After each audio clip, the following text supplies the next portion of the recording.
And we are live. Cool. Welcome, Meera. A huge welcome to you today. Thank you so much, Parul. It's always a pleasure to talk to you. I've been looking forward to our conversation because it is such an interesting topic that you have chosen for today, how to be the CEO of your business and life. And I'm really looking forward to our conversation and looking forward to learning from you. So, Yeah. Meera, let's start the conversation right away. Why don't you share with us who Meera is and what's her story? Wow, my story. Let me gather bits and pieces and tell you a little bit. It's a filigree of different sorts. So, I live in Germany. I live in Munich, this south of Germany. I've been here for the last 5 years. I am a coach. I'm a leadership coach. I work with predominantly people in the corporate world, and I've been a coach ever since doing my CTI certification in 2017. um, and before that I was part of the corporate world for about altogether 16 years. By the time I left, I worked in Germany, I worked in India, I worked in Poland, worked for such companies as Amazon, Procter and Gamble, supply chain, led teams, wonderful jobs. However, my calling to work with people directly, just like you mentioned in your video live today, Parul, brought me to coaching because the thirst to work with people and on human topics really led me here. I am originally from India. And if you look through Parul's live videos or about her stories, you'll see that whatever she says sort of applies in my case as well. The growing up struggles or, adulthood, early adulthood struggles are all the same.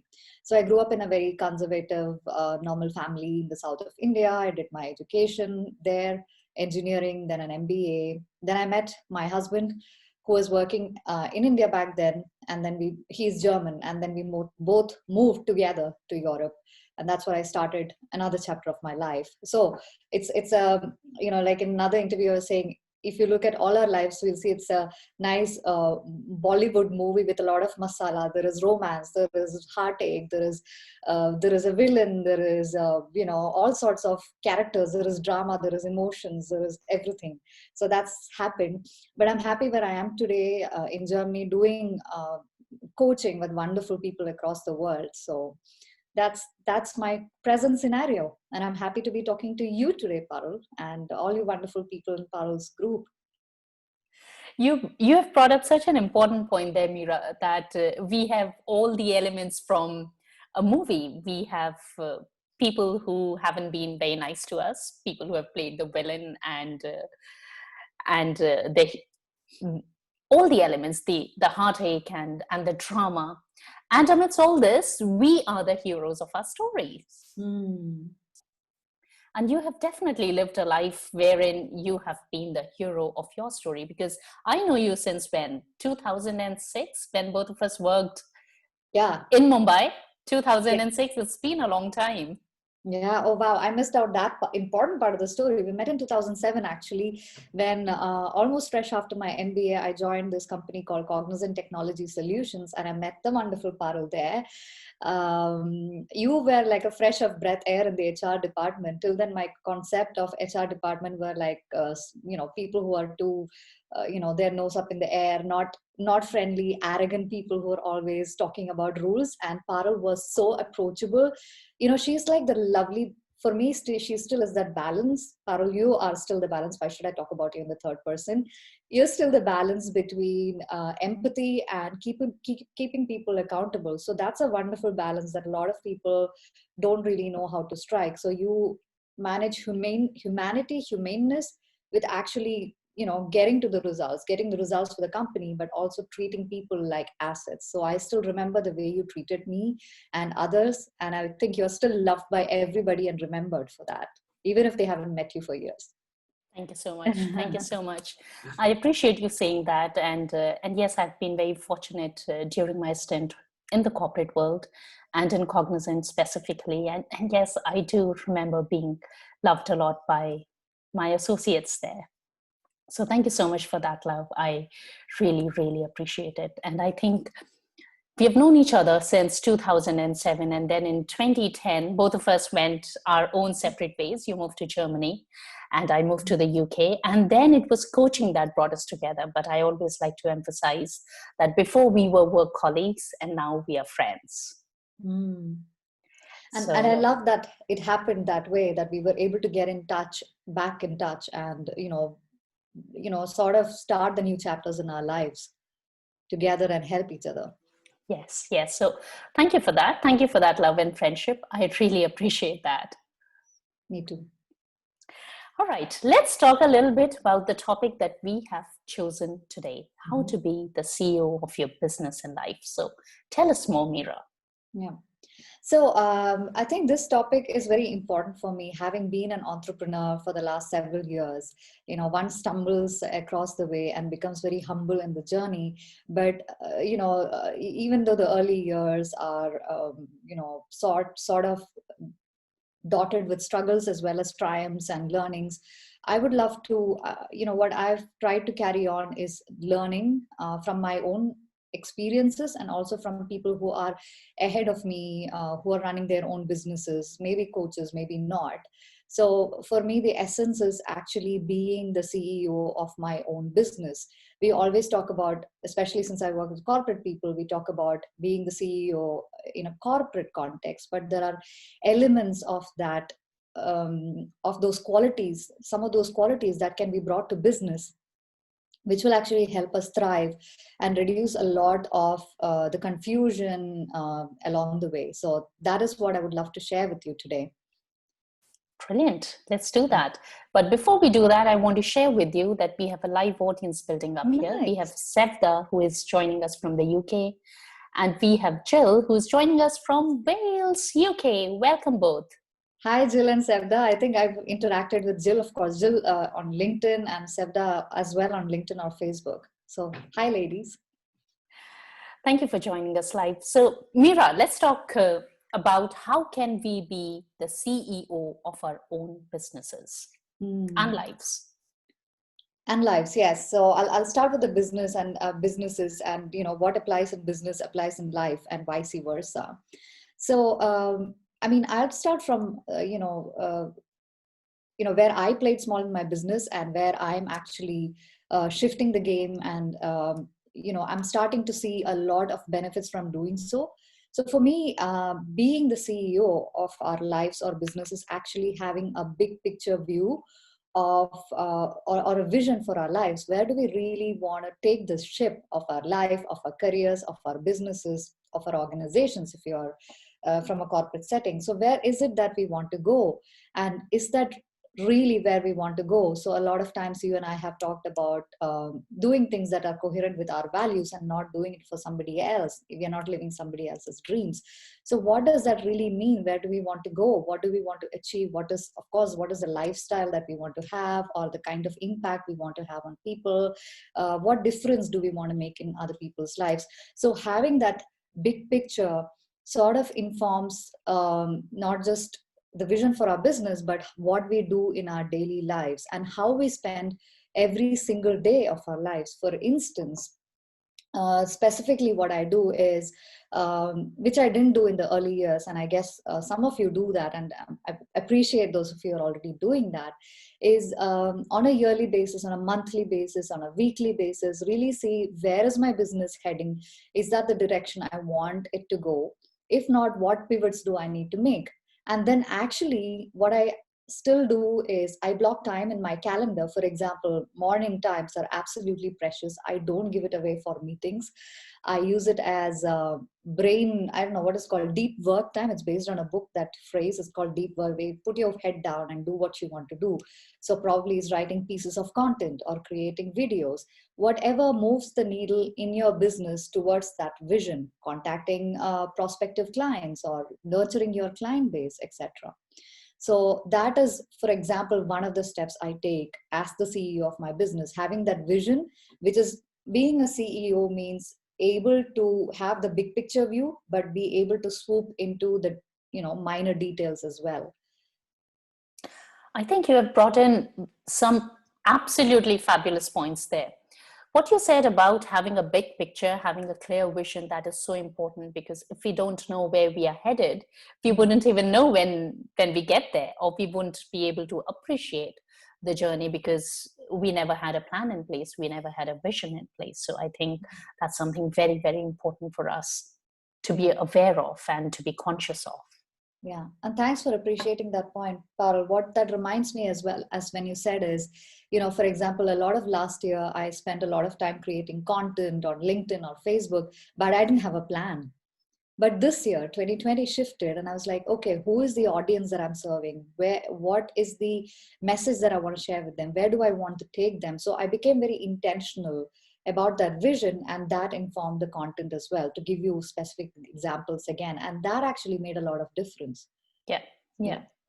If we don't have that vision, then we would just be all over the place. And most of us, we are one person team. A lot of us don't have any permanent staff in our businesses, and that is why, because we do everything on our own, it is very easy to get caught up in activities and stay busy and not really be involved in activities that are going to push our business forward, that are going to help move the needle, as you say. Yeah. And I love what you said right now, Parul, because especially I remember in the early days, and I still consider myself in the early days. I think I will stop saying that when I cross 10 years in my business. But I don't I'm not saying it from a very derogatory point of view, I'm saying it more from a growth mindset. But nevertheless, the point I'm trying to make is there is a lot of shiny object syndrome that's going on, right? Even today I got pulled in different directions, but having that vision and saying, no, focus, focus, focus. What do you want to get out of this week? Right? There are these video tools, there are these other social media things, you can do this, you can do that. And there is this somebody else is doing something. What if I start doing that as well? But it's I think it's very important to stay in our lanes and keep reminding ourselves. And what you said, we are one person businesses, but as CEOs, we need to take care of ourselves. I know that the concept of self-love is talked about a lot, but I just still want to touch upon it. A lot of us have been brought up as hyperachievers. A lot of us from India or from the US, there is a uh, culture of achieving and keeping on moving. But at the same time, I think at least for me, I would have series of burnouts if I don't take a break and really appreciate what I do in myself, and not really compare my game to the others. Of course, have a vision, be a better version of myself, but still be kind to myself. And that is so important, because if we aren't looking after ourselves, we would just not be 100% to look after our clients and the people we serve. Actually, you have given us a strategy while you were sharing what you were sharing. Ooh, on nice. How we could do that. And that is something I implement in my life almost every single day, actually. And that is talking about energy management and doing the best work we do, best as in terms of what moves the needle on my business and what requires my utmost concentration and energy right in the morning, because that's when my energy is the highest. So my mornings are never given away in conversations or meetings, because that's when I create content. And after that, I go into or I use them for client conversations, actual coaching. And then I go into doing other things, working on automation, working on other things like writing copy. All that happens later on, or meeting up with people. So I think it's very, very important thing that you have shared with us. Understanding what our energy is, what our energy patterns are, and utilizing our time accordingly, because we are the CEO of our business. Totally. I love that you're reframing around energy management. So yeah, afternoon times tend to be the time when we have a little bit of slump. So we could use that for non-creative things where we talk to other people and we get our energy back. I had a question to you, Parul, on that concept itself. How do you manage then? Do you have a cap on the number of conversations you will have every day, or that's something I'm exploring? Okay. So what I do is a mix of two things. One is I am mindful of not packing up too much into my calendar, because there's no risk that our calendars can be empty because we do everything in our business. I do have a team that helps me with specific projects, like, I have somebody who helps me with marketing. There is somebody who helps me with Facebook ads. There's somebody who helps me with the technical aspect, the website, etc. But otherwise, I'm a one person team in my business. So I would never have 5 conversations on the same day in my calendar. I would never do that. That's one. That's the practical aspect. And the second thing I'm aware of, extremely aware of, acutely aware of, is understanding how my body works. And there was this concept that we learned when I was recovering from cancer, because fatigue management is a real thing in the world of cancer, and I want to share that technique with you and everyone else who's going to watch this interview on replay. And the technique was, if, let's say, we can quantify our energy or our strength in units, and let's say in a day we have 10 units of energy. 10 is our best, 0 is nothing. What we learned was, when we hit a 7 or an 8, stop. Then recover, recharge, take the last 2 units or 3 units as the buffer, and then come back up. Because coming back from 7 is a lot easier than coming back from when you have hit the bottom.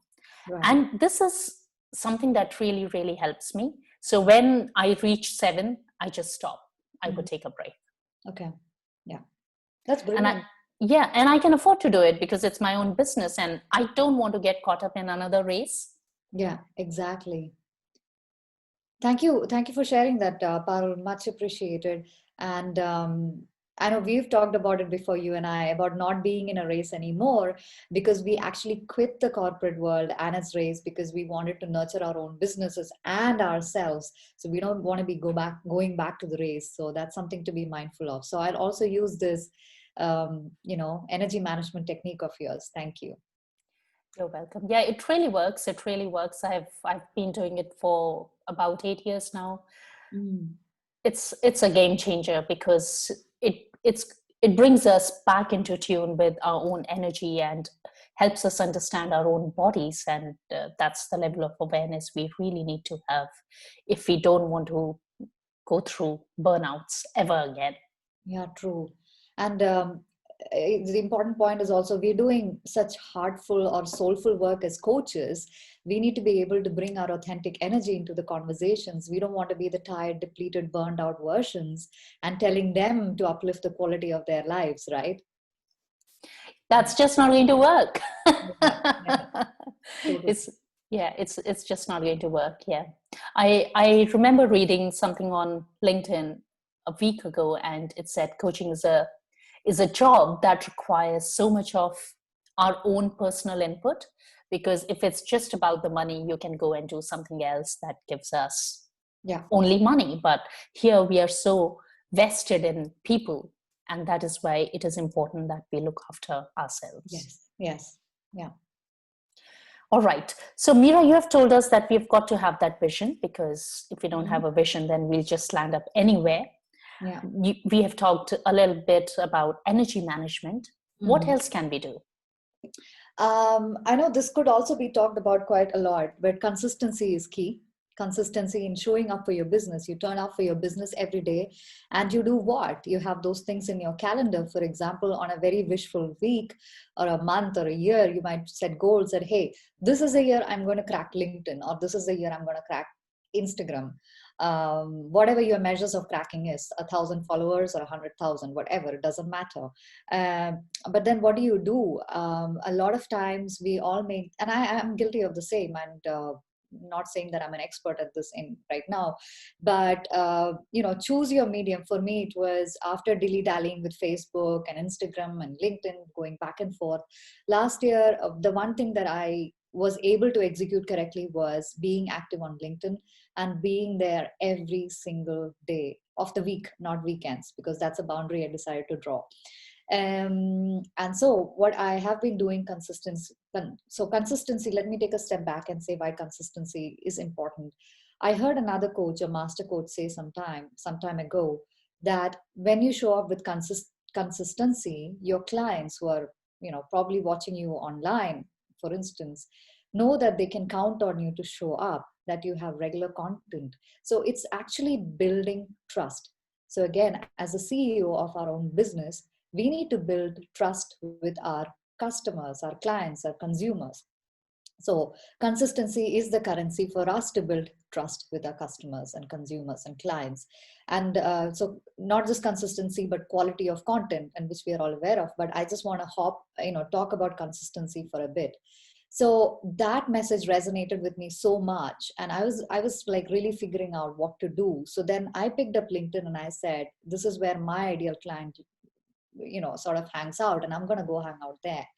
So last year I, started posting on LinkedIn 5 times a week, or probably even more in the beginning. Nowadays it's slowed down to once or twice a day. But over a period of time, that has grown because I've nurtured it daily. I have got great amazing clients from that base. I've got really really good collaborations from that place. Companies have reached out to me to collaborate with them. And it just builds that your personal brand there. As a leader, you need to build your personal brand. As a coach, you need to build your personal brand. So I think consistency is key, showing up. And of course it's not easy. There are sicknesses, there are travels, there are situations that we can't predict. But we take a break, but we don't stop. And what helped me is having a few months of content at the back. Is, for example, when I go on holidays, I just go way back into the content base and pick up some things that relevant to my audience, still relevant to my audience, and I just post it again. So I just to cap off this whole piece, I just say that consistency is the currency of building trust with your clients. And choose the place where you want to be consistent, choose what is comfortable for you, and keep doing it. I love that. I love that message. It's the currency of building trust, because we need to trust the people we invest in, and showing up consistently is such a great way to do it. So thank you so much for sharing that message with us. You also bring in a very, very important point there when you said you show up 5 times a week and not 7 times a week, or on all Yeah. the 7 days, and that's a boundary you have introduced. Mm-hmm. So talk to us a little bit about boundaries in the context of leadership and running our own businesses. Right. So, like you said about energy management, Parul, I just know my body and my limits. Or when I start feeling burnt out, there were times when I tried to do 7 times a week, much earlier, you know, more than a year ago, and I knew, okay, that is not something that I can sustain, and it wasn't turning out to be fun for me. I wanted to, I wanted it to be a I just didn't want it to feel like a job that I needed to do. It had to come from a place of passion and purpose and impact. So much like the CEO we're talking about, there is a vision, there is an impact we want to make, and there is also taking care of ourselves, our employees, which is in an entrepreneurial one person business, it's us. So bringing all that into it, it's having that boundary. Okay, where is it that I can go play? What is comfortable for me? What is still impactful for my clients? Where am I still continuing to deliver amazing value? So I just decided 5 times a week is easy for me, so I'm going to do that. But there are weeks of the year where I can't do that, and I do thrice a week, which is fine. I just make sure that I'm consistent there, and that's it. So personal boundary is just that. And it's again, the other aspect of personal boundary is that I don't kill myself if I can't create a fresh piece of content every day. Um, and I don't want to have, 1 million followers on LinkedIn. That's not even my aim. My aim is to have a great base of people that I love interacting with, which is a mix of ideal clients as well as collaborators, people like you who I want to exchange ideas with.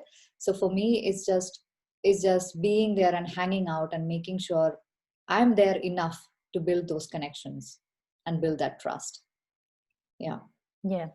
I really appreciate what you said about boundaries, because that is something that a lot of people get wrong anyway in their Mm. lives and businesses or at work, and especially business owners. more so people like you and I who have always worked in the corporate and then we have gone into entrepreneurship, we definitely get that balance wrong in the beginning. A lot of us do that. So Totally. it's really important to be mindful of those boundaries because if we don't get them right, if they don't work for us, then it is very easy to again get into the whole cycle of downward spiral cycle of self-doubt or burning ourselves out. It's a mess. Yeah. And what you said about listening to our bodies, right? You and I have had hard knocks from life on that front. You had your bout with cancer, and I had not cancer, but something else. And I still see people, some of my clients, for example, one of my clients in India, he's recently been diagnosed with type 3 diabetes or something. I'm not an expert on diabetes of type 2, and he's sent me a message today that it's even a worse form. So yeah, he said type 2, something else. Anyway, the point is that takes work as his medicine, right? But he works, I think, 24/7. So no amount, he's rather a new client, so I've not reached, I know we've had one session or something, and then he got diagnosed, so he's taken a break. But there are people who just don't, I mean, all my love to him, but still we continue without listening to the signals from our bodies. So I think as entrepreneurs or CEOs of our own business, we really have to listen to our bodies, because those are the vehicles which enable us to do the work, and they give us solid signals when the engine is breaking down that, hey, you need to take a break and do some maintenance, otherwise we can't go the long distance. Yeah, no, So we can't. We just can't. yeah, Mhm. we have such solid mechanisms, we have such solid signals that tell us things are going right or wrong, the gut feeling, the body's breaking down. So got to listen to it. Yeah, absolutely. There's enough information. We just have to pause and listen to it. Yeah, exactly. Yes. So boundaries, yes, they are very, very, very important, people. Tell me something about you, Parul. How do you bring that to life in your work, in your job as CEO of your own business? Oh, boundaries Hmm. and showing up. Well, there was a very, very interesting post that I read on LinkedIn almost a year ago. And I would say it was transformational for me. Mm. It was put up by a coach, and you know how this thing about showing up and consistency and showing up in your businesses, and all the coaches, all of us talk about it and we Yeah. do it. It's important. But that post said that today I felt rubbish or I wasn't well, something on those lines, and I really didn't want to be here, but I'm showing up in my business. Until then, it was okay and it made sense to me. But after that, this coach said, because I was afraid that if I don't show up, Mm. people are going to forget me Oh, okay. and I would become something on lines of irrelevant. I'm Obsolete. paraphrasing now, but Yeah. it was coming from a place of if I don't show up today, and the message was so strongly written as in the sense that if I don't show up for one day, people are just going to Mm. forget me. Yeah. And when I finished reading that post, I thought, wow, Mm. how much fear there is. This Yeah. person was not in a good place. They Mm. weren't well, or they were not in a good emotional or mental state. Yeah. And the reason why they are showing up is not because they want to be here or they love what they are Mm. doing, but because they are afraid that they would become irrelevant. And it really raised a couple of points for me, Meera. One, if all the work I have done, if that becomes irrelevant by not showing up for one day, Then I that's a might as well very not do it. Yeah. yeah, it's a dangerous situation to be in. If people would forget all the work that I do in one day, if it is that transient, Yeah. that requires a separate conversation Altogether. Yes. altogether. And the second They're thing it telling brought, themselves the wrong stories. yes, yes, Yes. because if it is so flimsy, then probably that work has never really engaged our audience or our people or our Yeah. community. So that's a separate conversation that everything needs to be reworked on deeply and intensely. And the second thing it brought up to me was, what is driving me here? What is driving this person? And then I took that and tried and applied it to myself. And one of the big things that I had learned from cancer was choosing love over fear. Now, this is not just some fancy coachy phrase that I've come up with, Yes. Mm-hmm. but instead of showing up on social media out of fear that I'm going to become irrelevant if I don't post for a week or 2 days or one day or over the weekend, I want to do it because I enjoy it. I love writing content, and I have an audience base. I have a community that enjoys consuming that content, and I want to show up as a coach and serve my people. And and I want that to be the intention behind showing up every day, whatever that means, 5 times a week or 7 times a week. And so the litmus test for me is my fear driving me, or am I doing it because I want to do it, because I enjoy it? And as soon as I start stepping into the boundaries of fear, that's a time when I would either step back if I'm able to do it on my own, or I go to somebody, I go to a coach and I ask for help. And that's when I would work with a coach and really explore what's going on.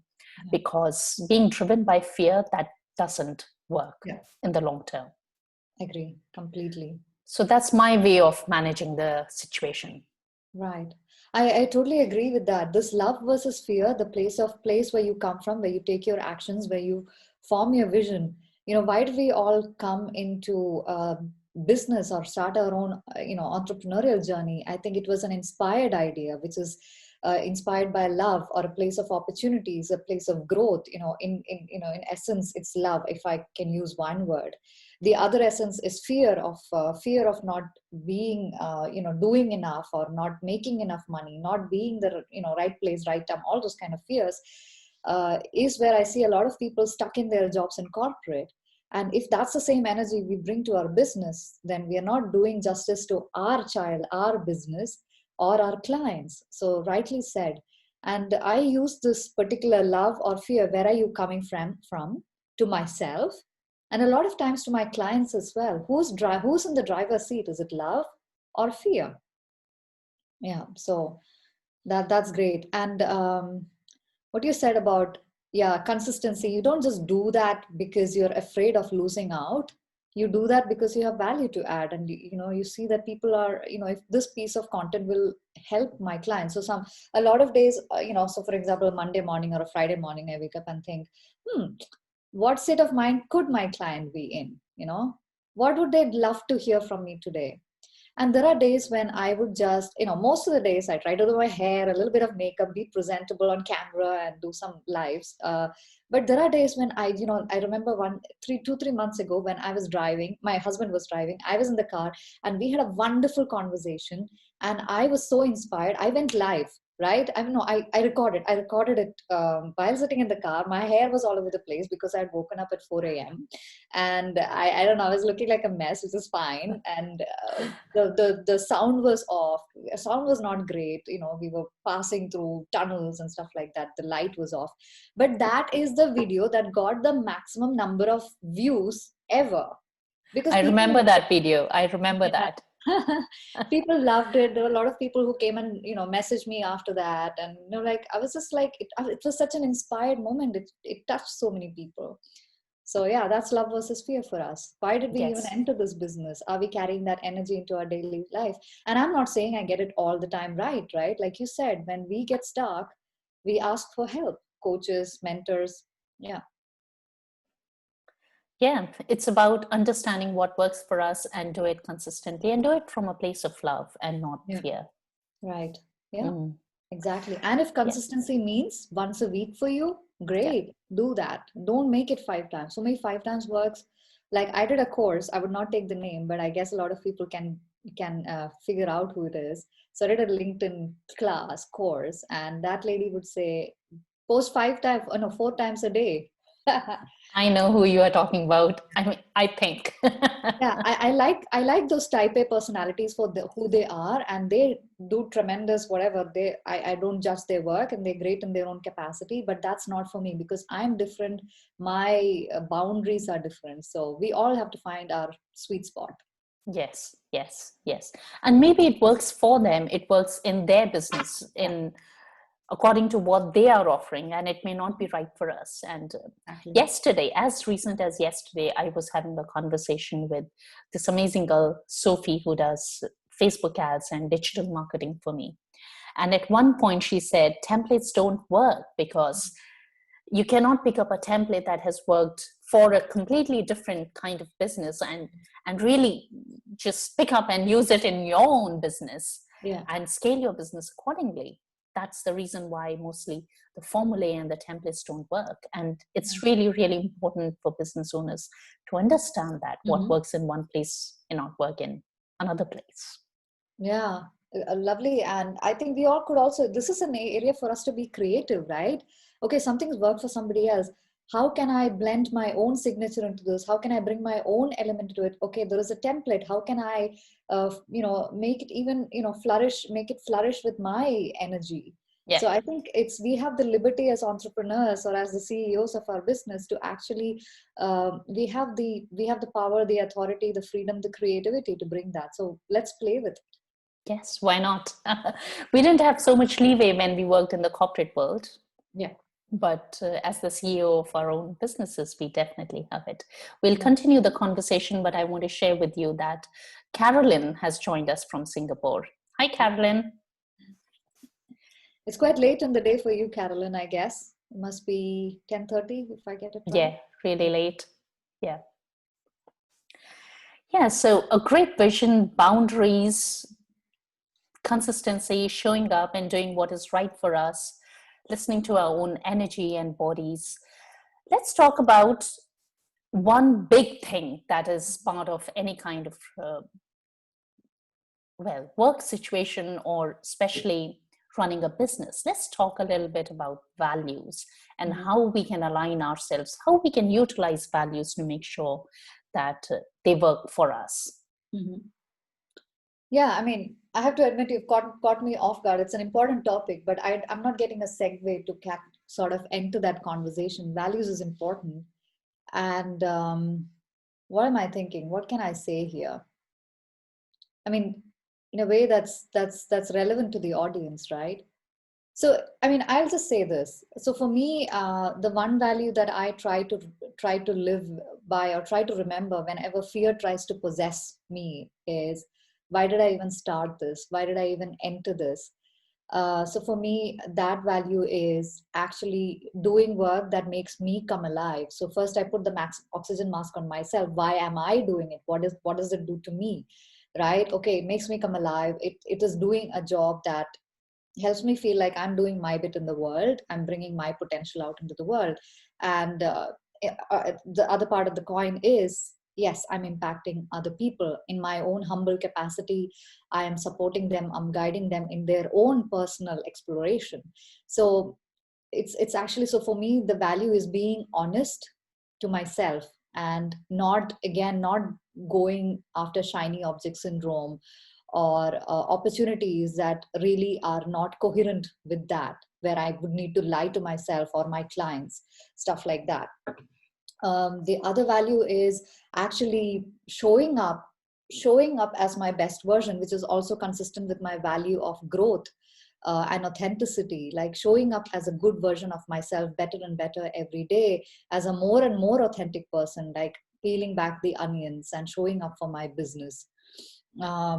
So yeah, help me out here. What do you have in mind? Well, I had exactly what you have said in Mm. mind. I would say staying true to our own values and staying true to ourselves are the two most important things we can do. I've noticed that whenever I've worked with somebody and I've tried to take on their ideas because they were working Wow. fabulously well for their businesses, because I wanted to get somewhere quicker than I thought I would on my own. But when they were not aligned to who I was or my energy or my idea of doing things, they didn't work. And Mm. looking back, what I can see is when, if I can put it very simply, in all those instances, I was not in integrity with who I am. Mm. What are my values? What is it that I want out of my business? What is it that I'm trying to achieve? Yeah. Because if I wouldn't say yes to my life, if I wouldn't say yes to myself, how will I say yes to my business? How will my Right. clients, my prospects say yes to me? Yeah. And so for as long as I kept saying no to myself in the form of, oh, I don't know enough, I'm not doing Right. enough, I'm Yes. not doing enough was a big one for me. I didn't struggle so much with I Mhm. don't know enough, but I'm Okay. not doing enough, I've got to do more, do more, do more, do Yeah. more. Yeah. That was my poison. And Mm. until I stayed stuck there, I really struggled in my business, because what I was essentially doing was I kept on saying no to myself, and that impacted me and my energy and how I was showing up. And it was a hard place to be in. Right. Yeah. And when I began saying yes to myself, in the sense that, okay, this is what works for me, this is why I got into business, this is what I want to achieve. Yeah. And yes, I know enough and I am doing enough. Right. When I And I'm said learning yes, every day. Yes. yes, and I'm learning every day. Yeah. Yeah. When I started doing that, people started saying yes to me. Oh, wow. Thanks for sharing that. Yeah. Yeah. Because if we are always coming from a place of desperate energy, because Mm. that's how it was showing up in my case in the beginning, well, people pick up on that energy. People Yeah. are incredibly smart. People are incredibly intuitive, even if they don't use those terms for them. But but Yeah. There is yeah, that vibe you get, even if it's just an yes, online conversation, even if it's not physical. yes, yes. Like this LinkedIn post that I shared with you Yeah. about. Mm-hmm. Yeah. Maybe that person was so afraid that day that they put out a post, and a lot of Right. people resonated with it. It was a good post from an engagement point of view, because there were lots of people who said, oh yes, we have got to show up despite whatever is going on. Mm. But I thought, oh my god, Yeah. that's That's from a fear or desperation point so of view. much fear.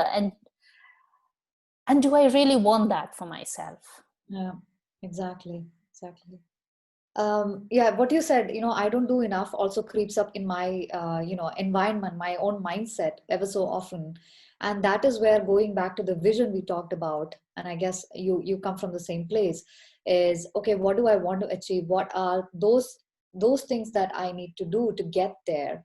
And again, not overwhelmed with ourselves with 100 things on the plate. What are the one or two things or one or three things, depending on the extent of stuff that needs to be done, that I really need to progress on this week Yeah. or this month? That will make the difference. Am I making enough time? Or five things, or 10 things, or two things, or one thing, whatever. Just choose the number that is palatable for us and say, have I made space for that in my calendar? So Mm. that means time blocking for somebody. So for me, it's time blocking. And then if a friend comes and says, hey, would you come for coffee with me? Or, can we go for lunch? No. My husband says, hey, I'm taking the day off. I said, no, I have a business to run. Right. So actually guarding that, like tiger protection of that time, of those things that you really want, that's also a value. It's really protecting your baby, which is your business. That is a value. So in a way that the poison, what you said of I don't do enough, does creep up. But then we would always try to balance that with, okay, what needs to be done? Okay, am I making time for that? If not, what can change? So being kind to ourselves, right? This is what you're saying as well. Yeah. Yes, I was that's making really, notes. So when when you were saying no to yourself, and when you shifted that, when you started saying yes to yourself and your goals, your vision, people started saying yes to you, because that energy is so infectious. It also puts us in a more I think neuroscience, in terms of neuroscience, it's also fear versus love, or that energy puts us in a place where we have access to the more evolved part of our brain, where we have the creative thinking, laser focus attention, we have wisdom, access to wisdom, clarity, clear thinking, creativity, etc. And if we are driven by fear, we will never have access to that. yeah, that's so true. Yeah, this is something that my coach Yvonne had helped me with. And she's a brilliant coach. She's based in Canada. And the analogy that she gave me, because I wasn't just coming out of my, I've got to do more, more, more, more, more. I Yeah. was so stuck there. She said, have you ever tried being in a relationship? What happens when you want somebody, when you want to be with somebody, and you keep on chasing them? Yeah. What's going to happen? Do you think they would want to be in a relationship with you? And I went, ooh, no, Uh-oh. I don't think so. Good And she said, the analogy. more you push, push, push, the more they would go, we don't want Uh, to be with you. Right, right. Desperation and body order are two of the most irritating things in a person. Exactly. Yeah. When I start smelling that in myself, I go take a shower, metaphorically as well. Yes. And she Yeah. said, you've got to do exactly the same thing. Wow. So do the work, put in the effort, and you're already doing enough. Yes. Yes. Right. And But if these, you this is a chase people, they fantastic. are just going to be pushed away. Totally, totally. And there are enough coaches who are doing that, being pushy, going behind people and desperate. We don't want to be that. We know our values, we know the value we provide, we know the gifts we have, and it's just, making them available in a way that people don't feel desperate. Yeah. Yeah. Yes. Mhm. Yeah. Desperate energy never works Right. for anyone. Yeah, and again, you can smell it from a distance, and you can also already smell it from the first minute of a call. I've Yeah. talked to so many coaches, to hire as coaches for myself, and the moment I sense that energy, it's an immediate turn off. I didn't have that sensor so strong in the beginning. You and Mm. I have had those conversations, Yeah. and I think one thing I wanted to say is, in this context, saying yes to myself. In the first few years, I was a lot shy or not so forthcoming. If, for example, I have a service provider, somebody's making my website or doing some marketing, I wouldn't ask them a lot of questions thinking that they are the experts. And I burnt my money and, a lot of time and motivation, inspiration. I was like, this is never going to work because you would just blindly rely on the experts. They would just take your money and do a shoddy job. So I don't know how many of your coaches are in the first 3 or 4 years of their business, but this is something I have learned the hard way, and I'm still trying to guard myself against is Yeah. don't be shy of asking the tough questions. If you have a question, there is nothing stupid about it. You are giving them money, so never shy away from asking a question that is bothering you. For instance, Mm. what does the output look like? So you're going to do marketing for me. How would that look? What is the tangible result I will get? What medium are you going to use? Is it Facebook? Is it something else? What are the timelines? What will happen in week one? What will happen in month one? So don't be afraid to ask the hard questions. In case you feel that there is a sense of resistance from the other person, take that as a sign and do ask the question. And if they are not willing to answer, there is a red flag there. So that's a big learning I would love to share. And if somebody comes to me as a new or in the first 3-4 years of their business, I would say, please watch out for these. Yeah. Right? Yeah, it's a very important point that you have brought up. I've had these experiences too, and you know about some of them. Burnt money, energy, inspiration. But looking back, I think the reason why I chose to ignore those red flags were because I was coming from a space of I don't know enough. Yeah. And I don't say that in an arrogant way. Obviously, I don't know everything, but when something isn't right, something doesn't feel right, it often isn't right. And it's very important to pause and listen to that. Right. And yeah, like you said, we have our gut feeling, we have our body giving us signals. Beep, beep, beep, there's not something wrong. Ask the question, ask the question. So, yes, say yes to yourself, say yes to your business, Yeah. and ask the question, right? Yeah. Very Yeah. important.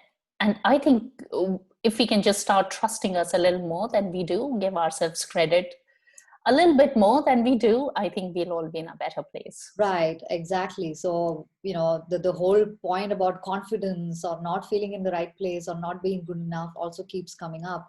Yeah. But if we reframe that into thinking, I'm learning every day, and you know taking an inventory of the things that you've done well and that you're already doing well, we need to keep building up that confidence every day. Every single day we need to like really pat ourselves on the back and keep dusting ourselves up after a fall and getting up.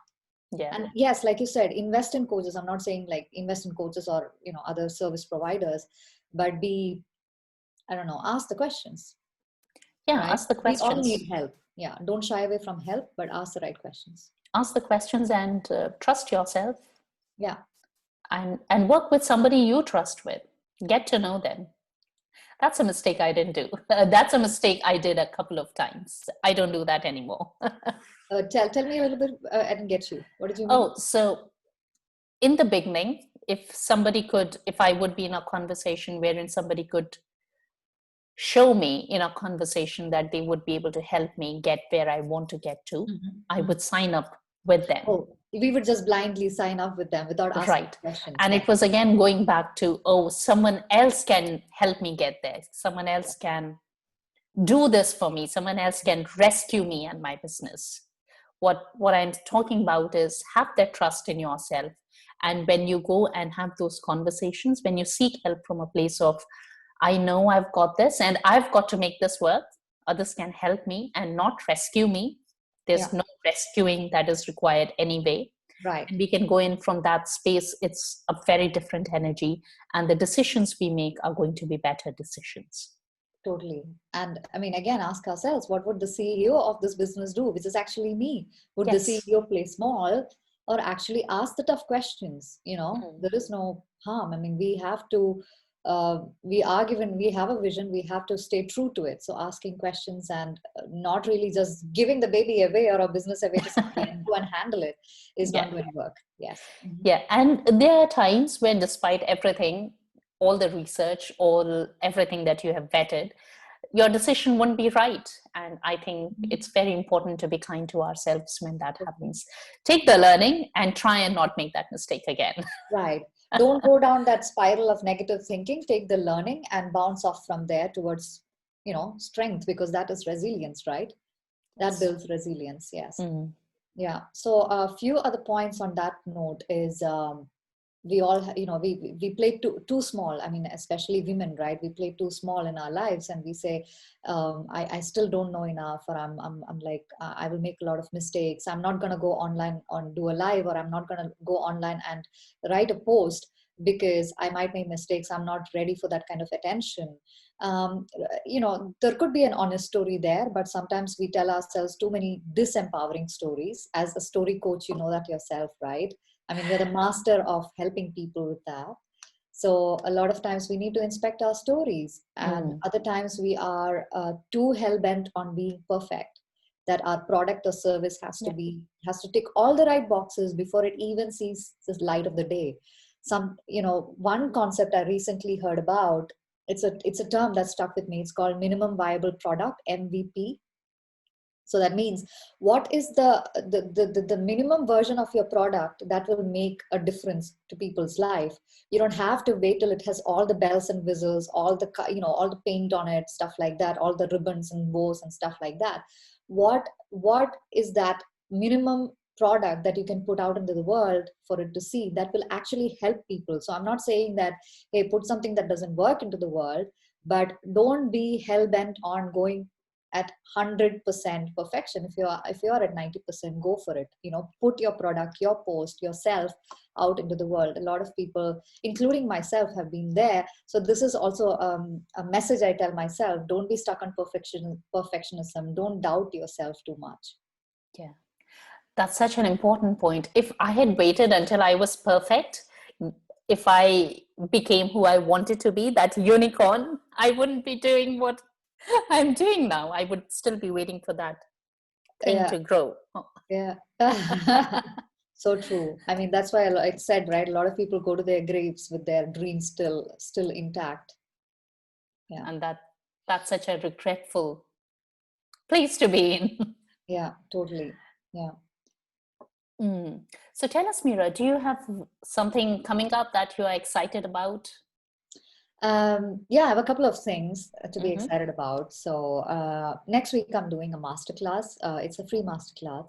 It's actually based on something called positive intelligence, a methodology on which I got trained this year. It's from New York Times bestselling author, CEO, coach, and no, coach to CEOs, and he's also a Stanford lecturer. He's developed this model, which actually is a lot. It's a lot richer than, in my opinion, emotional intelligence. So it goes into how we actually sabotage our thoughts. So a lot of the things you and I talked about, perfectionism, imposter syndrome, playing small, or Yeah. actually playing a victim to our circumstances, or being such a hyperachiever that we burn ourselves, or trying so hard to please other people that we forget our values or our own place in the world. These are all sabotaging patterns. So actually what the program does, there is a test at the beginning which tells us what our individual sabotaging patterns are. So for me, my sabotaging patterns have been, I'm a hyperachiever, I'm a pleaser, I sometimes play victim. Actually knowing that and how it actually shows up in my personal life and professional life has been a game changer for me. So since I experienced that earlier this year and it was fantastic, I decided to get trained in it. So right now I'm trained. Yeah, thank you. Trained to share that. So basically, in the masterclass next week, what I would help people understand is their self-sabotaging patterns. And it's a 1 hour masterclass where I would also help them understand what to do if you have a hyperachiever saboteur or a pleaser saboteur or a victim saboteur. And so that will be a masterclass followed by a live discussion, so people can also ask questions. At the end, of course, I will talk about a program I'm going to launch. It's an 8-week program, but the intention is not just to like do a just talk about the program. I just want people to come to the masterclass and gain value from it, from that 1 hour. So I'll share the link if somebody is willing to join. I'm planning to make it very fun and interactive. Of course, the assessment results on itself will be very insightful. That is one I'm excited about next week. Kicking off the program. Once the first group has already started, I want to have more people experiencing it. Then the other thing is I've sort of created a free resource, which is a free PDF for people to understand how we actually self-sabotage ourselves, especially women. So it's called The 3 Ways Women Self-Sabotage Their Career Success. It's a free downloadable PDF. So I'll also share that. It's been getting a lot of positive feedback from people who have taken it. So right now I launched it, I think a couple of weeks ago, no, probably 3 weeks ago. And already there have been like some 400 people Wow. accessing it and giving me some solid feedback. So I think people love it. So I would love to share that with this community as well. So when we finish talking, how about you drop all the links, how people can Yes, register for your masterclass and how they can pick up this fabulous free resource that you have designed? for sure. I'll do All that. right. And Well, if you do happen to come to the masterclass, if any of you do happen to come to the masterclass or access the resource, please let me know. I would love to know your feedback, because then I can make it even better for the next time. of course, of course. Meera, how can people get in touch with you? I hang out on LinkedIn all the time. So find me on LinkedIn, Meera Remani. I'm connected with Parul. So me and Parul always love and like each other's posts. So you'll see me there. And of course, you can also reach out to me on www.meeraramani.com. Brilliant. Meera, thank you so much for coming and talking to us. It has been such a wonderful conversation. Thank you, Parul. Interacting with you is always a pleasure. You've always, you have this rare gift of making people feel so valued and so loved. And that is something that is so unique to you. So keep up that shine. And thank you for being that for all of us. And, a lot of love, respect, and, blessings your way. Thank Thank you you. so And to much, your Meera. community as well. Yeah. Thank you so much. Bye, And thank you everyone. to everybody who has joined us live. Thank you so much. Bye.